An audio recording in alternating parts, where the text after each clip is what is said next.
Hello friends, Siragadikka ஆசை சீரியலில் என்ன நடக்குதுன்னு பார்க்கலாம் வாங்க. வீடியோவை ஸ்கிப் பண்ணாமல் கடைசி வரைக்கும் பாருங்கள். சேனலை சப்ஸ்கிரைப் பண்ணிக்கோங்க, மறக்காமல் பெல்லைக்கானையும் கிளிக் பண்ணிக்கோங்க. இப்போது இங்கே சிந்தாமணி விஜயாவோட வீட்டுக்கு வராங்க. விஜயா ஹாலில் உட்காந்துருக்காங்க. மாஸ்டர் அப்படின்னு சொல்லிட்டு இங்கே சிந்தாமணி கூப்பிடுவோம். வாங்க சிந்தாமணி அப்படின்னு சொல்லிட்டு இப்போது இங்கே சிந்தாமணி வந்து விஜயாவை பார்த்து, ஏன் மாஸ்டர் உங்கள் வீட்டில் நிறைய பிரச்சனை போய்கிட்டு இருக்குன்னு கேள்விப்பட்டேன். உங்கள் மருமகன் சொல்லாத சிந்தாமணி அப்படின்னு சொல்லிட்டு, ஓ அவ்வளோ கோவமாக இருக்கீங்களா? பின்ன கோவம் இருக்க தான் செய்யும். ஏற்கனவே கல்யாணம் ஆகி ஒரு குழந்தைய பெற்றுட்டு இந்த வீட்டுக்கு வந்து மனோஜை ஏமாற்றி கல்யாணம் பண்ணிக்கிட்டு இந்த வீட்டில் 2 வருஷம் உங்கள் எல்லார்கிட்டையுமே பொய் சொல்லி பொய்யா நடிச்சுக்கிட்டு இருந்திருக்கா.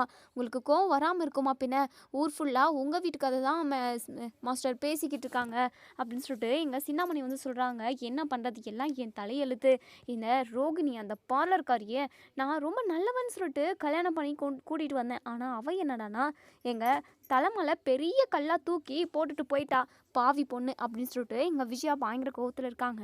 சரிங்க மாஸ்டர், இப்போது என்ன முடிவெடுக்க போகிறீங்க? அந்த ரோகிணியையுமே வீட்டை விட்டு துரத்திட்டீங்க. இப்போ என்ன பண்ணலான்னு இருக்கீங்க? மனோஜ் எப்படி இருக்கான்? மனோஜோட வாழ்க்கையை நீங்கள் எப்படி சரி செய்ய போகிறீங்க அப்படின்னு சொல்லிட்டு இங்கே சிந்தாமணி பேசவும், உடனே இங்கே விஜயா சொல்கிறாங்க, இங்கே பாரு சிந்தாமணி, இதுக்கப்புறம் அந்த பார்லர்காரி இந்த வீட்டுக்குள்ளே நுழையவே கூடாது. அது மட்டும் இல்லாமல் என் பையனுக்கும் அவளுக்கும் எந்த ஒரு உறவும் இல்லை அப்படின்னு சொல்லிட்டு சட்டப்படி நான் விவாகரத்து வாங்க போகிறேன். அவளை அத்து விட்டுட்டு என் பையனுக்கு ஒரு நல்ல பொண்ணாக பார்த்து கல்யாணம் பண்ணி வைக்கலான்னு சொல்லிட்டு நான் நினைக்கிறேன். என்ன சொல்கிற சிந்தாமணி அப்படின்னு சொல்லிட்டு உடனே சிந்தாமணி இருந்துட்டு மனசுக்குள்ளே நினைக்கிறாங்க, ஓ ரோகிணியை அத்து விட்டுட்டு நீ அவனுக்கு இன்னொரு கல்யாணத்தை பண்ணி வைக்கலான்னு பார்க்குறியா? அதுக்கு ரோகிணி விடவே மாட்டா. நானும் அவளும் ஒரு பிளான் பண்ணிட்டு தான் நான் இங்கே வந்திருக்கேன். இங்கே என்ன நிலவரம் அப்படின்றத நான் தெரிஞ்சுக்க போகிறேன். அது மட்டும் இல்லாமல் இந்த ரோகிணியை வச்சு இந்த சொத்து உன் நகை நட்டுன்னு சொல்லிட்டு எல்லாத்தையுமே ஆட்டிய போட போறேன்டி அப்படின்னு சொல்லிட்டு எங்க சிந்தாமணியும் மனசுக்குள்ளே நினைச்சுக்கிட்டு இருக்காங்க. விஜயா இருந்துட்டு, என்ன சிந்தாமணி என்ன யோசிச்சுக்கிட்டு இருக்கீங்க அப்படின்னு சொல்லி கேட்கவும், ஆமாம் மாஸ்டர், நீங்கள் எடுத்தது முடிவு தான் ரொம்ப கரெக்டு. அப்படி அவ்வளோ பெரிய தப்பு பண்ணியிருக்கா, கண்டிப்பாக அவளை அத்து விட்டு தான் ஆகணும். வேறு வழியே இல்லை. இல்லைனா உங்கள் பையனோட வாழ்க்கை என்னத்துக்கு ஆகிறது? சீக்கிரமாக அவங்க 2 பேருக்குமே டிவோர்ஸ் வாங்கி உங்கள் பையனுக்கு ஒரு நல்ல பொண்ணை பார்த்து கல்யாணம் பண்ணி வைங்க அப்படின்னு சொல்லிட்டு, அப்படி தான் பண்ணலான்னு இருக்கேன் அப்படின்னு சொல்லிட்டு இப்போது கரெக்டாக இவங்க 2 பேரும் பேசிக்கிட்டு இருக்க நேரத்தில் சிந்தாமணி சொல்லி வச்ச மாதிரி இங்கே ரோகிணியுமே வந்து நிற்கிறாங்க. ரோகிணியை பார்த்ததுமே இங்கே விஜயாவுக்கு பயங்கரமாக கோவம் வருது. இங்கே நம்ம ரோகிணி காலடி எடுத்து வைக்க போகிறாங்க உள்ள. நில்லடி, எதுக்காக எந்த முகத்தை வச்சுக்கிட்டு இங்கே வந்த? உன்னை பார்த்தாவே எரிச்சலாக வருது அப்படின்னு சொல்லிட்டு ஸ்டார்ட் பண்ணுறாங்க திட்டுறதுக்கு. இங்கே உடனே சிந்தாமணி வீடியோ ரெக்கார்டை அதாவது ஒரு வீடியோ ரெக்கார்ட் பண்ணுறதுக்காக ரெக்கார்டை ஆன் பண்ணி விட்டுடுறாங்க. இப்போது இங்கே நம்ம இது விஜயா, ஏய் பார்லர்காரி பிச்சைக்கார நாயே, எதுக்காக நீங்கள் வந்த அப்படின்னு சொல்லிட்டு உடனே நம்ம ரோகிணி, ஆண்டி ப்ளீஸ் ஆண்டி, தயவு செஞ்சு நான் சொல்கிறத ஒரு நிமிஷம் கேளுங்க ஆண்டி. இல்லடி, நீ சொல்கிறதெல்லாம் நான் எதுக்காக கேட்கணும்? உன்ன மாதிரி ஒரு கேடு கெட்டவளை என் பையனுக்கு கல்யாணம் பண்ணி கூட்டிகிட்டு வந்தல, என்ன செருப்பால் அடிச்சுக்கணும். நீ பெரிய பணக்காரி, உன்னை கல்யாணம் பண்ணி கூட்டிகிட்டு வந்தால் என் பையனும் செட்டில் ஆடுவான்னு சொல்லிட்டு நினச்சி கூட்டிகிட்டு வந்தேன். ஆனால் நீ அதையே சாக்கா வச்சு என்கிட்ட அம்புட்டு பணம் ஆகுது இம்புட்டு பணம் ஆகுது கோடிக்கணக்கில் இருக்குது, எங்கள் அப்பா மலேசியா அது இதுன்னு சொல்லிட்டு என்கிட்ட என்னெல்லாம் ரீல் விட்ட. இப்போது ஒன்றுமே இல்லாமல் என் பையனோட வாழ்க்கையை இழந்து போய் நான் நிற்கிறேன்டி. இங்கே பார், இனிமே நீ இந்த வீட்டில் இருக்கவே கூடாது, இந்த பக்கமும் வரவும் கூடாது. உன்னையும் என் பையனையும் என்றைக்குமே நான் ஒன்று சேர்த்து வைக்கவே மாட்டேன். உன்னை என் பையன்கிட்ட இருந்து பிரித்து வைக்கணும். சட்டப்படி விவாகரத்து வாங்க போகிறேன்டி அப்படின்னு சொல்லிட்டு இதை கேட்ட நம்ம ரோகிணிக்கு பயங்கர அதிர்ச்சியாக இருக்குது. ஆண்டி என்ன ஆண்டி சொல்கிறீங்க? இல்லை, நான் மனோஜ் கூட தான் ஒன்று சேர்ந்து வாழ்வேன். நீங்கள் இப்படி அவசரப்பட்டு ஒரு முடிவை எடுத்துடாதீங்க ஆண்டி, ப்ளீஸ் ஆண்டி அப்படின்னு சொல்லிட்டு இங்கே ரோகிணி வந்து கெஞ்சுறாங்க. உடனே இங்கே விஜயாவோ, இங்கே பாருடி, சும்மா தேவையில்லாமல் இங்கே கத்திக்கிட்டு இருந்தா அப்படின்னா அவ்வளோதான், மரியாதை கெட்டுரும். ஒழுங்கு மரியாதை கிளம்புடி அப்படின்னு சொல்லிட்டு, இல்லை ஆண்டி நான் போக மாட்டேன், நான் இங்கே தான் இருப்பேன், எனக்கு என் புருஷன் வேணும், என் புருஷனையும் என்னையும் நீங்கள் பிரிக்க பார்க்குறீங்க அப்படின்னு சொல்லிட்டு, இங்கே பாருடி, நான் ஒரு வார்த்தை சொன்னேன் அப்படின்னா மனோஜ் உன்னை அத்து விட்டுட்டு வேறு எந்த பொண்ணு கழுத்துலனாலும் தாலி கட்டுவான். நான் சொல்கிற பொண்ணு கழுத்தில் அவன் தாலி கட்டுவான்டி. அவன் ஏன் பேச்சை கேட்பான், அவன் ஏன் புள்ள. இங்கே பார், இனிமே உனக்கு அவன் மனசுலையும் சரி இந்த இடத்துலையும் சரி இடமே கிடையாது. போடின்னு சொல்லிட்டு துரத்தவும் இது எல்லாமே இங்கே வீடியோ ரெக்கார்டாக ஆகிக்கிட்டு இருக்கு. நம்ம ரோகிணி இருந்துட்டு, இல்லாண்டி கண்டிப்பாக என்னால் போகவே முடியாது அப்படின்னு சொல்லிட்டு அப்படியே ஸ்டடியாக அங்கேயே நிற்கிறாங்க. பயங்கர கோவமாக இங்கே ரோகிணியை பல்லார்னு ஒரு அரை கன்னத்தில் விட்டு தலைமுடியை பிடிச்சி அப்படியே தர தர தரன்னு படிக்கட்டில் இழுத்துட்டு வராங்க. ஆண்டி விடுங்க ஆண்டி, வலிக்குது ஆண்டி விடுங்க அப்படின்னு சொல்லிட்டு இங்கே ரோகிணி கத்த, இங்கே விஜயா இருந்துட்டு வலிக்கட்டும்டி வலிக்கட்டும், என் பையன் ஒரு வாய் சாப்பாடு கூட சாப்பிடாம உள்ளேயே நொந்து போய் கிடக்குறான்டி. நீ பண்ண துரோகத்துக்கு அவன் சாவலான்னு சொல்லிட்டு முடிவு எடுத்துட்டான். நானே அவனை மனசை தேத்தி வச்சுக்கிட்டு இருக்கேன். உன்னுடைய நினைப்பே இல்லாமல் பண்ணணும். நீ இப்படி ஏமாத்திட்டு போயிட்டேன்னு சொல்லிட்டு ஒவ்வொரு நிமிஷமும் அவன் நொறுங்கி போயிருக்கிறான்டி. வெளியில் அவனால் தலை காட்ட முடியல. அவனால் மட்டும் இல்லை, என்னாலையுமே. யார் பார்த்தாலும் இப்படியா அப்படியான்னு சொல்லிட்டு கேட்குறாங்க. ரொம்ப அவமானமாக இருக்குது அப்படின்னு சொல்லிட்டு நம்ம இது விஜயா இருந்துட்டு ரோகிணி கிட்ட சொல்லிக்கிட்டே தலையை பிடிச்சி தர தரன்னு இழுத்துட்டு வந்து கேட்டுக்கு வெளியே தள்ளி விட்டுறாங்க. இது எல்லாத்தையுமே இங்கே சிந்தாமணி வந்து வீடியோ ரெக்கார்டாகவே பண்ணிக்கிறாங்க. இப்போது இங்கே ரோகிணி பயங்கரமாக அழுகுறாங்க. ஆண்டி மனோஜுக்கு வேறு கல்யாணம் பண்ணிட்டா என்ன பண்ணுறது அப்படின்னு சொல்லிட்டு ரொம்பவே ஃபீல் பண்ணி அழுகுறாங்க. அங்கேயே அழுதுகிட்டே நிற்கிறாங்க. உடனே சிந்தாமணி பின்னாடியே வராங்க. அந்த ரெக்கார்டையுமே ஆஃப் பண்ணிடுறாங்க.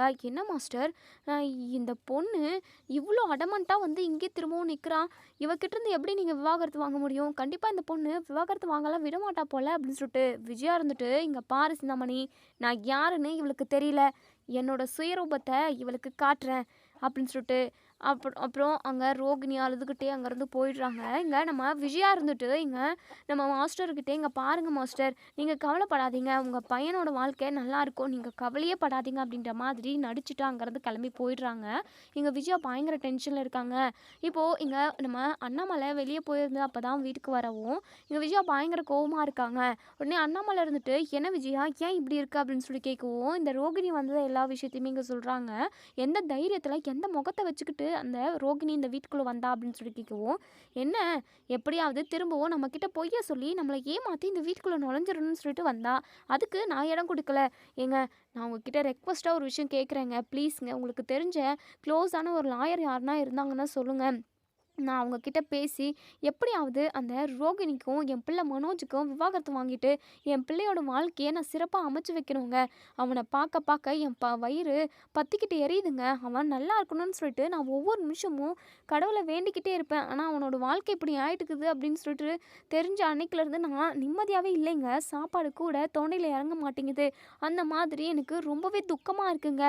சீக்கிரமாக நாம் அவளை நம்ம பிள்ளைக்கிட்டேருந்து பிரிச்சே ஆகணுங்க அப்படின்னு சொல்லிட்டு அண்ணாமலை இருந்துட்டு, இங்கே பாருமா, எடுத்ததுமா கவுத்ததுமா எல்லா விஷயத்தையுமே முடிவெடுத்துடக்கூடாது. இது வாழ்க்கை விஷயம். எதுவாக இருந்தாலும் கொஞ்சம் பொறுமையாக நம்ம யோசித்து பண்ணுவோம் அப்படின்னு சொல்லிட்டு இங்கே நம்ம விஜயா கிட்ட அண்ணாமலை சொல்கிறாங்க. இல்லைங்க, யோசிக்கிற டைமெல்லாம் எனக்கு இல்லவே இல்லை.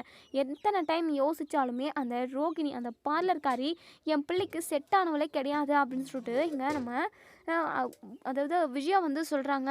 இப்போது அண்ணாமலை இருந்துட்டு, சரி ஏதோ ஒன்று பண்ணு, நான் எதுவும் சொல்லலை, ஆனால் மனோஜை எதுவாக இருந்தாலும் கேட்டுக்கிட்டு செய், அவனோட விருப்பத்துக்கு மாற ஏதாவது செஞ்சிட போகிற அப்படின்னு சொல்லிட்டு, ஏங்க அவனுக்கு எது நல்லது கெட்டதுன்னு எனக்கு தெரியுங்க, அவனை கேட்கணுன்னு எனக்கு எந்த அவசியம் இல்லை, நான் என்ன சொன்னாலுமே அவன் கேட்பான் அப்படின்னு சொல்லிட்டு இப்போது இங்கே அண்ணாமலை வந்து லாயருக்கு கால் பண்ணுறாங்க. நம்ம விஜயாவுமே அங்கே லாயர் வந்ததுமே லாயர்கிட்ட எல்லா டீட்டெயிலுமே சொல்கிறாங்க. இப்படி தான் அவள் எங்களை ஏமாற்றிட்டான், அவகிட்டேருந்து என் பிள்ளைக்கு விடுதலை வேணும், தயவு செஞ்சு சீக்கிரமாகவே டிவோர்ஸ் வாங்கி கொடுக்குறீங்களா அப்படின்னு சொல்லிட்டு இங்கே நம்ம விஜயா வந்து லாயர்கிட்ட சொல்லவும், நீங்கள் கவலையப்படாதீங்க, நான் அந்த குடும்பத்துக்கிட்ட பேசுகிறேன், நியூட்ரலாக கேஸை போட்டோம் அப்படின்னா சீக்கிரமாக விவாகரத்து கிடைச்சிரும், ஆனால் அவங்க முடியாது அப்படின்னு சொல்லி சொன்னாங்கன்னா கொஞ்சம் லேட் ஆகும். அது மட்டும் இல்லாமல் நீங்கள் அவங்களுக்கு ஜீவனாம்சமாக ஏதாவது கொடுத்துட்டீங்க அப்படின்னா கண்டிப்பாக சீக்கிரமாக இது பண்ணுறதுக்குமே வாய்ப்பு இருக்குது. அது மட்டும் இல்லாமல் அவங்க ஏற்கனவே ஒரு கல்யாணம் ஆனவங்க, குழந்தை பெற்றவங்க, ஏமாற்றி இந்த குடும்பத்துக்குள்ளே வந்திருக்காங்க அப்படிங்கிற விஷயம் தெரிஞ்சால் கண்டிப்பாக இங்கே ஜட்ஜ் அம்மாவுமே ஒரு நல்ல முடிவை தான் சொல்லுவாங்கன்னு நினைக்கிறேன். நீங்கள் ஏன்னா ஏமாந்துருக்கீங்க, கண்டிப்பாக எதுவாக இருந்தாலும் பார்த்துக்கலாம், நம்ம கோர்ட்டில் மீட் பண்ணலாம், நான் எல்லாருக்கிட்டையுமே பேசிவிட்டு இங்கே கோர்ட்டுக்கு நீங்கள் எப்போ வரணும், எத்தனை மணிக்கு வரணுன்ற டீட்டெயில்ஸ் எல்லாமே உங்கள்கிட்ட நான் சொல்கிறேன் அப்படின்னு சொல்லிட்டு இங்கே நம்ம லாயர் வந்து விஜயா கிட்ட சொல்லிட்டு போகிறாங்க. விஜயாவுமே சீக்கிரமாக அந்த ரோகிணியை தன்னோட பிள்ளைகிட்ட இருந்து அத்து விட்டுறணும் அப்படின்னு சொல்லிட்டு நினச்சிக்கிட்டு இருக்காங்க. இன்னொரு சைடு இங்கே சிந்தாமணியும் நம்ம ரோகிணியும் பார்த்து பேசிக்கிறாங்க. ரோகிணி இருந்துட்டு அழுதுகிட்டே, என்ன ஆண்டி இது, விஜயா ஆண்டி என்னை மனோஜ்கிட்ட இருந்து நிரந்தரமாக பிரிக்கிறதுக்காக வேலை பார்த்துக்கிட்டு இருக்காங்க, இப்படி பண்ணுவாங்கன்னு சொல்லிட்டு நான் கொஞ்சம் கூட எதிர்பார்க்கல ஆண்டி அப்படின்னு சொல்லிட்டு அழுகுறாங்க. இப்போது சிந்தாமணி சொல்கிறாங்க, அழுகாத கண்ணு, எல்லாத்தையும் பார்த்துக்கலாம். அந்த மாஸ்டர் கொஞ்சம் ஓவராக தான் பண்ணிக்கிட்டு இருக்காங்க. என்ன பண்ணுறது? சரி சரி, நீ கவலையே படாத. அதான் இன்றைக்கி நடந்த எல்லாத்தையுமே நான் வீடியோ ரெக்கார்ட் பண்ணிட்டேன். அது மட்டும் இல்லாமல் விஜயா மாஸ்டர் உங்களை அடித்தது கூட இதில் வீடியோ ரெக்கார்ட் ஆகிருக்கு. இதை வச்சு நம்ம கேஸை நடத்திடலாம். கண்டிப்பாக உனக்கும் மனோஜுக்கும் விவாகரத்தெல்லாம் கிடைக்காது. நீயும் மனோஜும் நீ நினச்ச மாதிரி சந்தோஷமாக வாழ்வீங்க அப்படின்னு சொல்லிட்டு சிந்தாமணி இங்கே ரோகிணி கிட்ட சொல்கிறாங்க. ரோகிணிக்கு அப்போவுமே பதட்டமாக தான் இருக்குது. இல்லை ஆண்டி, விஜய் ஆண்டியை பற்றி உங்களுக்கு தெரியாது. அவங்க நினச்சதை சாதிக்காமல் விடமாட்டாங்க. அது மட்டும் இல்லாமல் விஜய் ஆண்டி என்ன சொல்கிறாங்களோ அதுதான் மனோஜுமே கேட்பான் அப்படின்னு சொல்லிட்டு ரொம்பவே பயப்படுறாங்க. நீ பயப்படாத ரோகிணி, அதான் நான் இருக்கல, நான் உன் கூட பக்க பலமாக துணையாக இருக்கிறப்போ நீ ஏன் கவலைப்படுற? உன்னை மனோஜ் கூட வாழ வைக்க வேண்டிய பொறுப்பு எனக்கு இருக்குது. நீ என்னை உன் பெத்த அம்மாவை நினச்சிக்கோ, நான் உனக்கு எல்லாமே பார்த்து நல்லது செஞ்சு விடுறேன் அப்படின்னு சொல்லிட்டு சிந்தாமணி வந்து சொல்கிறாங்க. நம்ம விஜயா இங்கே அண்ணாமலை கிட்ட, ஏங்க எனக்கு இன்னொரு யோசனையுமே தோணுதுங்க. நம்ம பேசாமல் நம்ம சொந்தக்கார பொண்ணுங்களே யாராவது மனோஜுக்கு கல்யாணம் பண்ணி வச்சா நல்லாயிருக்கும்ல. தெரியாதவங்க கிட்ட போயிட்டு நடந்த எல்லாத்தையுமே சொல்லி அவங்க சம்மதிச்சு கல்யாணம் நடக்கிறதுக்குள்ளே அவனுக்கு வயசே ஆயிடுங்க. நம்ம பேசாமல், நம்மளுக்கு நிறைய சொந்த பந்தம் இருக்காங்க, அவங்கள யாராவது பார்த்து கல்யாணம் பண்ணி வச்சா நல்லாயிருக்கும்லங்க அப்படின்னு சொல்லிட்டு. இங்கே பாரு விஜயா, இன்னுமே ரோகிணிக்கும் மனோஜுக்கும் இன்னும் விவாகரத்து கூட நடக்கலை. இன்னும் இதுவே முடியல, நீ கல்யாணத்து வரைக்கும் போறியா? பொண்ணு பார்க்குறதெல்லாம் அப்புறம் பார்த்துக்கலாம். இப்போதைக்கு நடக்கிற பிரச்சனையை பாரு. தேவையில்லாமல் ஒட்டுமொத்த பிரச்சனையுமே தலைமலை போட்டுக்கிட்டு நீ அலைஞ்சிக்கிட்டு இருக்காத. சரியா, சொல்கிறத கேளு அப்படின்னு சொல்லிட்டு. இப்போது முத்து வராங்க சவாரி முடிச்சுட்டு. என்னப்பா என்ன விஷயம் அப்படின்னு சொல்லி கேட்கவும், இப்போ தான் விவாகரத்து விஷயமா போய் சொன்னது. அதுக்கப்புறம் இங்கே நம்ம மனோஜுக்கு இன்னொரு கல்யாணம் பண்ணி வைக்கிறத பற்றியெல்லாம் இங்கே நம்ம முத்துக்கிட்ட சொல்கிறாங்க. முத்து இது விஷயமா எதுவுமே பேசுறதில்ல. எதுவாக இருந்தாலும் பொறுமையாக யோசிச்சு செய்யுங்க. அவசரப்பட்டு எதையோ செஞ்சு நீங்கள் பாட்டுக்கு போயிட்டு ஏதாவது பிரச்சனையில் மாட்டிக்க போகிறீங்க அப்படின்னு சொல்லிட்டு நம்ம முத்து வந்து போயிடுறாங்க. இப்போது இங்கே நம்ம மீனா வந்து கிச்சனில் இருக்காங்க. கிச்சனில் சமைச்சிக்கிட்டு இருக்காங்க. விஜயா இருந்துட்டு, ஏ மீனா, எந்த நேரமும் அந்த கிச்சன்லேயே நின்றுக்கிட்டே காலத்தை கழிச்சிருவில்ல, இந்த பக்கம் வெளியே வந்தால் நான் வேலை வாங்குவேன்னு சொல்லிட்டு உள்ளே நிற்கிறியாடி அப்படின்னு சொல்லிட்டு. அத்தை, நான் சமைச்சிக்கிட்டு தான் இருக்கேன், நீ சமைச்சு கிழிச்சதெல்லாம் போதும், இங்கே வா அப்படின்னு சொல்லிட்டு. சொல்லுங்க அத்தை அப்படின்னு சொல்லிட்டு நம்ம மீனா கேட்குறாங்க. சரி சரி, நீ போயிட்டு மனோஜ் காஃபி குடிக்கிறானான்னு கேட்டுட்டு வா அப்படின்னு சொல்லிட்டு. உடனே இங்கே நம்ம மீனா முறைக்கிறாங்க. என்னடி முறைச்சிக்கிட்டு நிற்கிற? அவரெல்லாம் என்னால் கேட்கணுன்னு அவசியமே இல்லை. நான் எதுக்காக அவரை கேட்கணும்? வேணா உங்கள் பையனுக்கு காஃபி வேணும் அப்படின்னா நீங்கள் போட்டுட்டு வந்து கொடுங்க. வேணும் மாமாவுக்கு வேணும்னா நான் போட்டு கொடுப்பேன். ஏன் இந்த வீட்டில் உள்ள எல்லாருக்கும் போட்டு கொடுப்பேன். ஆனால் அவருக்கு நான் போட்டு கொடுக்க மாட்டேன். இந்த விஷயம் உங்களுக்கு எப்போவோ தெரியும்ல, தேவையில்லாமல் எதுக்காக பிரச்சனை பண்ணிக்கிட்டு இருக்கீங்க அப்படின்னு சொல்லி சொல்லவும், இங்கே பாருடி, எல்லாம் மாறி போச்சு. அந்த பார்லர்காரியும் நீயும் சேர்ந்து இந்த குடும்பத்துக்கு எம்பிட்டு பெரிய துரோகத்தை பண்ணியிருக்கீங்கன்னு தெரியும்ல. அது எதையுமே மனசில் வச்சுக்காம உன்னை எதுவும் நான் கேட்காம இருக்கேன். நான் சொல்கிற வேலையை மட்டும் செஞ்சுக்கிட்டு இந்த வீட்டில் இருக்கிறதா இருந்தால் இரு, இல்லைனா உன் அம்மா வீட்டுக்கு கிளம்புடி அப்படின்னு சொல்லிட்டு. நீங்கள் பாருங்க அத்தை, என்னால் முடியாது அத்தை, அவரை கேட்க முடியாது, அவருக்கு நான் காஃபி போட்டு கொண்டு போய் கொடுக்கவே முடியாது அப்படின்னு சொல்லி சொல்கிறாங்க. இங்கே அண்ணாமலை இருந்துட்டு, விஜயா, தேவையில்லாமல் புதுசாக பிரச்சனை எதுக்காக கிளப்பிக்கிட்டு இருக்க? அதான் மீனாவால் முடியாதுன்னு சொல்லிட்டால, நீ வேணா போயிட்டு மனோஜ் கேட்டு போட்டு கொடு. சரியா, தேவையில்லாமல் பிரச்சனையாக பண்ணிக்கிட்டு இருக்காது அப்படின்னு சொல்லிட்டு நம்ம அண்ணாமலை எந்திரிச்சு போயிடுறாங்க. விஜயா இங்கே மீனாவை முறைச்சிக்கிட்டே இங்கே மனோஜோட ரூமுக்கு போகிறாங்க. மனோஜ்கிட்ட காஃபி குடிக்கிற மனோஜ் அப்படின்னு சொல்லி கேட்கவும், வேண்டாமா அப்படின்னு சொல்லிட்டு நம்ம மனோஜ் பயங்கரமாக குடிச்சிருக்காங்க, ஃபுல் பாதியில் இருக்காங்க. டே மனோஜ், குடிச்சிருக்கியாடா அப்படின்னு சொல்லிட்டு கேட்கவும், அது வந்துமா அப்படின்னு சொல்லிட்டு திக்கி திணறி பேசுகிறாங்க. ஒரு மாதிரி ரொம்ப டயர்டாக இருக்காங்க. டே மனோஜ், ஏன்டா ஏன்டா நீ குடிச்சு உடம்ப கெடுத்துக்கிற? இந்த பழக்கமெல்லாம் உனக்கு இல்லாமல் தான் இருந்தது. இந்த முத்துக்கிட்ட இருந்தா இந்த பழக்கத்தை நீ கற்றுக்கிட்ட. டேய், எதுக்குடா இதெல்லாம்? எல்லாமே சரியாயிடும்டா. அவள் ஏமாத்தனான்னு சொல்லிட்டு அதுவே நினச்சி எத்தனை நாளைக்குடா இப்படி இருக்க போகிற? அப்புறம் உன் வாழ்க்கை தான்டா கெடும். அடுத்து என்ன நடக்க போகுது? இனிமேல் என்னெல்லாம் நல்லது நடத்திக்கலாம் அப்படின்றது மட்டும் யோசிக்காமல் நீ பாட்டுக்கு ஃபுல்லாக குடிச்சிட்டு வந்திருக்க. ஏன்டா மனோஜ் இப்படியெல்லாம் இருக்குது அப்படின்னு சொல்லிட்டு இங்கே நம்ம விஜயா வந்து சொல்லவும், அம்மா, என் வாழ்க்கையே போச்சுமா. நான் இப்படியெல்லாம் கஷ்டப்படுவோம் நான் கொஞ்சம் கூட எதிர்பார்க்கலம்மா. என் வாழ்க்கையை ஒட்டு மொத்தமாக குழி தோண்டி புதைச்சிட்டு போயிட்டாம்மா அந்த ரோகிணி கூட இல்லை, உண்மையான பேர் கல்யாணி. அது மட்டும் இல்லாமல் அவள் தன்னோட பிள்ளைய நல்லா பார்த்துக்கணுன்றதுக்காக அவங்க அம்மா கல்யாணி மாதிரி வந்து பேய் வேஷமெல்லாம் போட்டா பாருமா. அதெல்லாம் என்னால் இப்போ வரைக்குமே ஜீரணிக்கவே முடியலம்மா. என்னை அடிக்கலாம் செஞ்சா. கிறிஷு அப்பான்னு கூப்பிட்டா நான் எதுவுமே சொல்லக்கூடாது, இந்த விஷயத்த யார்கிட்டயுமே சொல்லக்கூடாதுன்னு கண்டிஷனெல்லாம் போட்டாம்மா. அது மட்டுமா, நீங்கள் மட்டும் நான் தான் கல்யாணி, நான் வந்து உங்ககிட்ட பேசுகிற விஷயம் அடிக்கிற விஷயமெல்லாம் யார்கிட்டயாவது சொன்னீங்க அப்படின்னா உங்கள் அம்மாவோட உயிரவே எடுத்துருவேன்னு சொல்லிட்டு என்னென்னமோ பேசினாம்மா. ஆனால் அதெல்லாம் இப்போ தான் எனக்கு எதுக்காகன்னு புரிய வருது. உண்மையாகவே கிறிஷோட அம்மா அவள் தானே, அதனால தான் நான் அப்படியெல்லாம் மிரட்டினா. அது மட்டுமா, அவள் சொன்ன விஷயத்த எல்லாத்தையுமே நான் நம்பினேம்மா. எந்த விஷயத்துலையுமே அவளை நான் சந்தேகமே படலை. அது மட்டும் இல்லாமல் ஷோரூமில் கூட 3,00,000 ஒரு டைமு காணாமல் போச்சு. ஒரு வேளை பணம் காணாமல் போனதை கூட இவன் தான் எடுத்திருப்பானோ எனக்கு தோணுது அப்படின்னு சொல்லவும், கண்டிப்பாக எடுத்திருப்பாடா, இப்படிப்பட்ட பொய்க்காரி ஃப்ராடுக்காரி எடுக்காமலா இருந்திருப்பான். சரிடா, நடந்து போன விஷயத்த எல்லாமே யோசிச்சு யோசிச்சு நீ எதுக்காகடா கவலைப்பட்டுக்கிட்டு இருக்க? தப்பு பண்ணவன் அவ, தண்டனை அனுபவிக்க வேண்டியதும் அவ தான். தேவையில்லாம நீ குடிச்சிட்டு உன் உடம்ப கெடுத்துக்காத. இங்க பாரு, உன் வாழ்க்கையை நான் சரி செஞ்சு வைக்கிறதுக்காக நான் நிறைய வந்து பிளான் பண்ணி வச்சுருக்கேன். ஃபஸ்ட்டு அவ கூட இருக்கிற உறவை அத்து விட்டுக்கணும்டா, விவாகரத்து வாங்கிடணும். அதுக்கப்புறம் உனக்கு நம்ம சொந்தக்கார பொண்ணுங்களே பொண்ணை பார்த்து உனக்கு கல்யாணம் பண்ணி வச்சு உன்னை நல்லா வாழ வைக்கணும்னு சொல்லிட்டு நான் யோசிச்சு வச்சுருக்கேன் மனோஜ் அப்படின்னு சொல்லிட்டு. வேண்டாம்மா, எனக்கு கல்யாணமே வேண்டாம். இந்த ரோகிணியை மாதிரி ஆளுங்க இருந்தால் எனக்கு என்னம்மா பண்ண முடியும் அப்படின்னு சொல்லிட்டு. மனோஜ், எல்லா பொண்ணுங்களும் அதே மாதிரி இருக்க மாட்டாங்கடா. உன்னை பார்த்துக்கிற பொண்ணும் உன்னை நேசிக்கிற பொண்ணும் கண்டிப்பாக உனக்காக காத்துக்கிட்டு இருப்பாங்க. இந்த ஒரு பாலர்காரி தான் இப்படி பண்ணிட்டு போயிட்டா, நம்ம முகத்துலலாம் கறியை பூசிட்டு போயிட்டாடா. கண்டிப்பாக அவளாம் நல்லாவே இருக்க மாட்டாடா. இங்கே பார், அவளை நினச்சி இனிமே நீ குடிச்சிட்டு வந்த அப்படின்னா அவ்வளோதான், என் மேலே சத்தியம் பண்ணி இனிமேல் குடிக்க மாட்டேன்னு சொல்லிட்டு. அம்மா விடுமா, எனக்கு மனசுக்கு ரொம்ப கஷ்டமாக இருக்குது. இப்படி ஒரு அவமானத்தை நான் எப்போவுமே சந்திச்சதில்ல. எங்கே பார்த்தாலும் என்னுடைய பேச்சு தான். என் பொண்டாட்டி ஏற்கனவே கல்யாணம் ஆனவ, குழந்த பெற்றவள்னு சொல்லிட்டு எல்லாருமே பேசுகிறாங்கம்மா. மனசுக்கு ரொம்ப ரொம்ப கவலையாக இருக்குது. குடித்ததுனால தான் எனக்கு கொஞ்சம் ரிலாக்ஸாக இருக்குமா. இனிமேல் நான் டெய்லியும் குடிச்சிட்டு தான் வரப்போகிறேன் அப்படின்னு சொல்லிட்டு. இங்கே பாரு மனோஜி, குடிச்சு குடிச்சு உன் உடம்பையும் கெடுத்துக்க போகிற, உன் வாழ்க்கையும் கெடுத்துக்க போகிற. நீ ஒரு குடிக்காரன் அப்படின்னு சொல்லிட்டு எல்லாருக்கும் தெரிஞ்சிச்சு அப்படின்னா உனக்கு பொண்ணு கூட யாரும் கொடுக்க மாட்டாங்கடா. இங்கே பாரு, அந்த முத்து மாதிரியே குடிச்சு வீணாக போயிடாதடா மனோஜ் அப்படின்னு சொல்லிட்டு. போம்மா, என்னால் சத்தியமாக அவமானத்தெல்லாம் தாங்கிக்க முடியலம்மா. நான் இப்படியே இருந்துட்டு போகிறேன், எனக்கு கல்யாணமே வேண்டாமா அப்படின்னு சொல்லிட்டு. இங்கே பாரு மனோஜ், நீ கல்யாணம் பண்ணிக்காமல் இருந்தா அப்படின்னா கண்டிப்பாக அந்த பார்லர்காரி திரும்பவும் அந்த வீட்டுக்கு வந்து பிரச்சனை பண்ணுவாடா. நீ கல்யாணம் பண்ணிக்கிட்ட அப்படின்னா வேறு வழியே இல்லை. அவள் பாட்டுக்கு அவள் வேலையை பார்த்துக்கிட்டு போக வேண்டியது தான் அப்படின்னு சொல்லிட்டு. இப்போது சரி மனோஜ், நீ ஒரு நிலையா இல்லை, நீ படுத்து தூங்கி ரெஸ்ட் எடு, எதுவாக இருந்தாலும் காலையில் பேசலாம் அப்படின்னு சொல்லிட்டு. மறுநாள் காலையில் எங்கள் லாயர் வந்து நம்ம விஜயாவுக்கு கால் பண்ணுறாங்க. எல்லா விஷயமும் நான் கோர்ட்டில் பேசிகிட்ருக்கேன், ப்ரொசீட் பண்ணிகிட்ருக்கேன், நீங்கள் ஒரு 10 மணிக்கு நீங்கள் எல்லாருமே கிளம்பி வரலாம் அப்படின்னு சொல்லிட்டு சொல்கிறாங்க. சரிங்க சார், எப்படியாவது எங்கள் பிள்ளைக்கு அந்த பாலர்காரர்கிட்ட இருந்து விவாகரத்து மட்டும் வாங்கி கொடுத்துருங்க, அது மட்டும் போதும் சார் எனக்கு அப்படின்னு சொல்லிட்டு. நீங்கள் கவலைப்படாதீங்கம்மா, நம்ம பார்த்துக்கலாம் வாங்க அப்படின்னு சொல்லிட்டு லாயருமே சொல்கிறாங்க.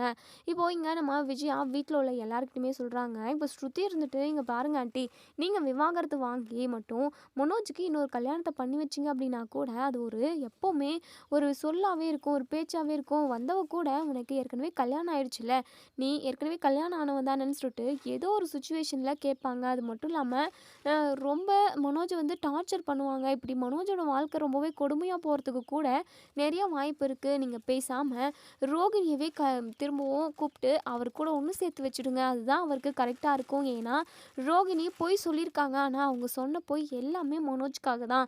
மனோஜை அவர் கல்யாணம் பண்ணிக்கிட்டு அவர் கூட ஒன்று சேர்ந்து சந்தோஷமாக இருக்கணுன்றது தான் அவங்களோட ஒரே ஒரு எய்ம்னு எனக்கு தோணிக்கிட்டே இருக்குது. நீங்கள் தேவையில்லாமல் இன்னொரு பொண்ணை பார்த்து கல்யாணம் பண்ணி வச்சு அந்த பொண்ணும் இல்லை மனோஜோட வாழ்க்கைக்கு ஏதாவது பிரச்சனை வந்துச்சு அப்படின்னா நீங்கள் என்ன பண்ணுவீங்க? எனக்கு என்ன கரெக்டான பெட்டரான ஐடியானா ரோகிணியும் மனோஜும் ஒன்று சேர்ந்து வாழ்கிறது தான் கரெக்டு அப்படின்னு சொல்லிட்டு. ஸ்ருதி, பேசுகிறதெல்லாம் நல்லாதாம்மா பேசுகிறேன், ஆனால் அதெல்லாம் நடைமுறைக்கு செட் ஆகாது. ஏற்கனவே கல்யாணம் ஆகி குழந்தை பெற்றவ. சரி, ரோகிணியும் மனோஜும் ஒன்று சேர்ந்து வாழ்கிறாங்க, அந்த அவங்க குழந்தை கிறிஸ்டின்றவன் எங்கே போவான் அப்படின்னு சொல்லி சொல்லுவோம். வேற எங்கே போவான்?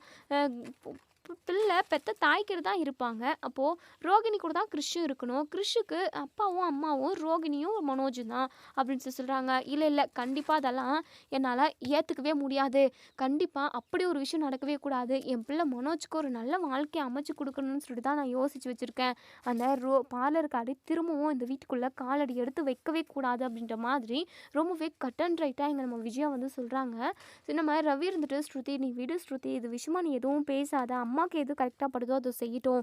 ஏன்னா என்னென்னமோ நடக்குது. நம்ம நினைக்கிற மாதிரி எதுவுமே நடக்கறதில்ல. பாவம் மனோஜுமே ரொம்பவே மனசு உடைஞ்சு போயிருக்கான். அண்ணி பண்ணதுமே மிகப்பெரிய தப்பு. அவங்க எவ்வளோ பெரிய உண்மைய மறைச்சிருக்காங்க. நம்மக்கிட்ட விடு. மனோஜ்கிட்டயாவது இந்த விஷயத்த சொல்லியிருக்கணும்ல. அது கூட சொல்லல. அவங்க சரியான ஃப்ராடு. திரும்பவும் மனோஜோட வாழ்க்கையில அவங்கள கொண்டு வந்துட்டோம் அப்படின்னா, அவங்களால இன்னும் நெறைய பிரச்சனை வரதுக்கும் நெறைய வாய்ப்பு இருக்கு. அப்படின்னு சொல்லிட்டு நம்ம ரவி சொல்றாங்க. ஸ்ருதி இருந்துட்டு, சரி ரவி, எப்படின்னா ஏதாவது முடிவு எடுத்துட்டு போகட்டும். எனக்கு தெரிஞ்ச பாயிண்ட்ட வந்து அவங்க கிட்ட சொன்னேன். அதுக்கப்புறம் அவங்க இஷ்டம் ரவி அப்படின்னு சொல்லிட்டு இப்போ இங்க நம்ம விஜயா குடும்பத்துல உள்ள எல்லாருமே இப்போ இது கோர்ட்டுக்கு போறாங்க. நம்ம ரோகிணி, சிந்தாமணி இவங்க 2 பேர் மட்டும் தான் இவங்க சைட்ல இருந்து வராங்க. இப்போ ஜட்ஜ் இருந்துட்டு மனோஜ் கிட்ட என்ன பிரச்சனை? எதுக்காக நீங்க 2 பேரும் டிவோர்ஸ் வாங்கணும்னு நினைக்கிறீங்க? அப்படின்னு சொல்லிட்டு உடனே இங்க நம்ம ரோகிணி இருந்துட்டு, மேடம் நான் டிவோர்ஸ் வாங்கணும்னு நினைக்கல. நான் என் புருஷன் கூட ஒண்ணு சேர்ந்து வாழணுன்றதுக்காக தான் நான் எவ்வளவோ போராடிட்டேன். எவ்வளவோ கஷ்டத்த நான் எதிர்கொண்டுட்டேன் அப்படின்னு சொல்லிட்டு அப்போ நீங்க உங்க புருஷன் கூட ஒண்ணு சேர்ந்து வாழணும்னு நினைக்கிறீங்களா? சரி ஓகே. மனோஜ் நீங்க என்ன சொல்றீங்க? அப்படின்னு சொல்லிட்டு ஜட்ஜ் கேட்கவும், மேடம் நான் என் பொண்டாட்டி அவள என் பொண்டாட்டின்னு சொல்றதுக்கு கூட எனக்கு ரொம்ப அருவருப்பா இருக்கு மேடம். அவ என்ன பொய் சொல்லி ஏமாத்திட்டா. வேற ஏதாவது பொய் சொல்லியிருந்தா கூட நான் அவள மன்னிச்சு விட்டுட்டு ஏத்துக்கிட்டு இருந்திருப்பேன். ஆனா ஏற்கனவே கல்யாணம் ஆகி அவளுக்கு ஒரு குழந்தை இருக்கு மேடம். அந்த குழந்தை கூட 4த் ஸ்டாண்டர்ட் படிக்குது. இப்படி இவ்ளோ தூரம் வளர்த்து ஆனா எனக்கு தெரியாம போச்சு மேடம். கல்யாணம் நடந்ததும் மறைச்சிட்டாங்க. குழந்தை இருக்கு அப்படின்றதையுமே மறைச்சு என் கூட 2 வருஷம் வாழ்ந்திருக்காங்க. எனக்கு அந்த வாழ்க்கையெல்லாம் நினச்சு பார்த்தா ரொம்பவே அருவெருப்பா இருக்கு மேடம். இப்படி ஒரு வாழ்க்கைய நம்ம வாழ்ந்துக்கிட்டு இருந்தோம் அப்படின்னு சொல்லிட்டு நினைக்க நினைக்க என் மனசே ஆறல மேடம். நான் அவ கூட ஒண்ணு சேர்ந்து இனிமே வாழவே மாட்டேன். அப்படி ஒரு பொய்க்காரி கூட நான் கண்டிப்பா வாழ மாட்டேன் மேடம். தயவு செஞ்சு எனக்கும் அவங்களுக்கும் விவாகரத்து குடுத்துருங்க ப்ளீஸ் அப்படின்னு சொல்லிட்டு நம்ம மனோஜ் வந்து சொல்றாங்க.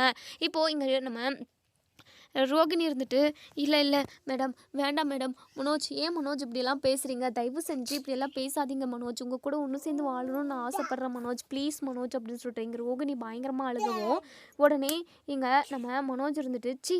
என்ன மனோஜ், குனேஜ்ன்னு சொல்லிட்டு ஏதாவது கூப்பிட்ட அப்படின்னா அவ்வளோதான். உன் வாயால என் பேர சொல்லாதடி. உன்ன மாதிரி ஒரு அருவருப்பானவ கூட எனக்கு கண்டிப்பா நான் வாழவே மாட்டேன்.